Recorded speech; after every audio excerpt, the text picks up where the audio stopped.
Be vaikų, be klegesio, iš tiesų muziejus didžiąja dalimi tam ir yra, kad jaunai kartai parodytų istoriją, kad suteiktų žinių, kad ugdytų pilietiškumą ir suteiktų visą ko kartais mokykla negali suteikti. Džiaugiamės šitą bendrystę, esam įsipareigoję ugdyti pilietiškus Kauno ir Lietuvos piliečius. Iš tiesų labai didžiuojamės ir džiaugiamės mūsų auklėtiniais, mokiniais, kurie taip pat pasirinkę šias profesijas, ir mūsų auklėtinis buvęs mokinys Martynas Lendraitis ir muziejuje dirba, ir KTU universitete studijuoja.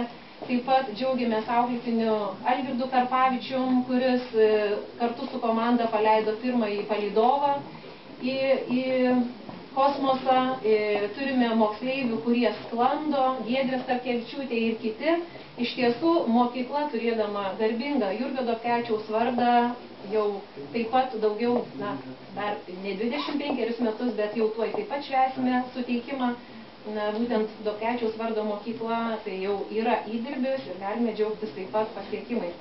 Nuoširdžiai dėkojame, kad palaikom ryšį, kad kartu renginius rengiam, kad ugdom jaunąją kartą, ir jums visam kolektyvui linkime jaunystės, atsinaujinimo, naujų investicijų, paramos, ir iš tiesų Aleksotas galėtų turėti stiprų technikos, aviacijos muziejų, mokomąjį centrą, kuris būtų trauka ne tik kauniečiam, visiems Lietuvos gyventojams, bet ir užsienio svečiam, o mums visiems būtų nuo to iš tiesų dar stipriau, geriau partnerystę ir bendrystę vystyti.